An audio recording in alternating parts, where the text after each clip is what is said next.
आज पति का फोन आया, बोल रहे थे बाबू याद आ रही है तुम आ जाओ।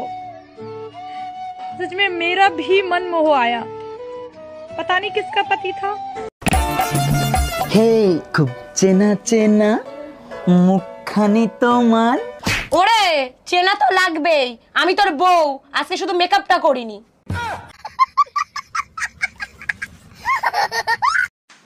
আচ্ছা তোমার গার্লফ্রেন্ড নেই? ছিল, বিয়ে হয়ে গেছে। ও সো স্যাড। তোমার কষ্ট হয় না? কষ্ট কেন হবে, বিয়েটা তো আমার সাথেই হয়েছে। শালা ড্যাম না।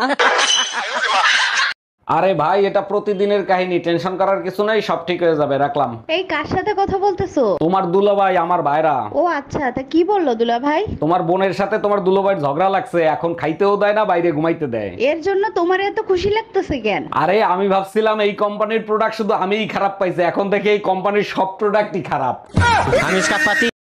নমস্কার বন্ধুরা, এটা আমার বউ। এ ছোটবেলা থেকেই কথা বলতে পারে না। দয়া করে তোমরা একটু ওকে সাপোর্ট করো, লাইক করো, কমেন্ট করো, ফলো করতে বলো, ফলো করতে বলো, ফলো। একটা নাশ দিলা তো সব সর্বনাশ করে। সংসার আমার ভাল লাগবো কেমনে? সারাদিন তো খালি ভিডিও বানাও, সেটা খুব ভাল লাগে। এক্সকিউজ মি ম্যাম, যদি কিছু মনে না করতেন একটা কথা জিজ্ঞেস করতাম। মনে করার কি আছে, বলেন কি জানতে চান? বলছিলাম আপনার মনের ভিতরে ঢোকার রাস্তাটা যদি একটু বলে দিতেন। আয়নায় চেহারা দেখছেন? আপনারা দেখেই তো আমার বমি আসছে। ও মাই গড, বলেন কি আমাকে দেখেই প্রেগন্যান্ট হয়ে গেছেন? এই তোমারে ল্যাংড়া আম আনতে বলছিলাম, ওগুলো কি আম নিয়ে আসছো? তুমি কি আম চেনো? ভালো করে দেখো, ওগুলো সব ল্যাংড়া আমি। আচ্ছা ঠিক আছে, আমি ল্যাংড়া আম চিনি না, তুমি কি করে বুঝলা যে ওগুলো ল্যাংড়া আম? ল্যাংড়া বলেই তো ভ্যানে করে নিয়ে যাচ্ছিল, তখনই বুঝলাম ওগুলো ল্যাংড়া আম। হ্যাঁ গো, তুমি লাইসেন্স করিয়েছো? আমি তো গাড়ি চালাতে পারি না, কিসের লাইসেন্স করাবো? মুখ তো চালাতে পারো, তারই করিয়ে নাও। অরুণ ভাই, বাড়ি তো অনেক সুন্দর বানাইছেন, উপরে ফিটফার ভিতরে সদরঘাট নাকি? না ভাবি, ভিতরের রুমগুলোতে অনেক সুন্দর সিস্টেম করা আছে। বলেন কি, তাই নাকি? তা কি সিস্টেম করা আছে? একজন রুমের ভিতরে ঢুকলে লাইট অন হয়ে যায়, আর দুইজন ভিতরে ঢুকলে লাইট অফ হয়ে যায়। আসেন আপনারা দেখাই নিয়ে আসি।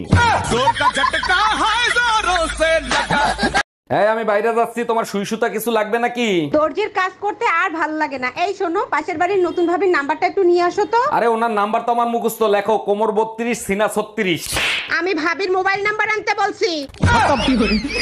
Bye bye, tata, good bye, Gaya. এই শোনো, আমি তোমার সঙ্গে থাকতে থাকতে না বিরক্ত হয়ে গেছি, আমাকে ডিভোর্স দাও। ব্যাস, এখন আবার একটা দাবি, কখনো ব্যাগ কিনে দাও, কখনো শপিং করে দাও, কখনো টাকা দাও, এখন আবার ডিভোর্স দাও। আমি কোনো কিছু দিতে পারবো না, তাতে তোমার থাকার হয় তুমি থাকো, আর না থাকার হয় তুমি চলে যাও, কিন্তু আমি আর কিছু দিতে পারবো না। আরে আমি কার পাল্লায় পড়লাম ভগবান। এই যে চলো রেডি হও, বাপের বাড়ি যাব। আমি যাব না। কেন যাবে না? যে জায়গায় আমার সম্মান নেই সেই জায়গায় আমি পা রাখি না। আরে এখানেও তো এত বছর রয়েছো।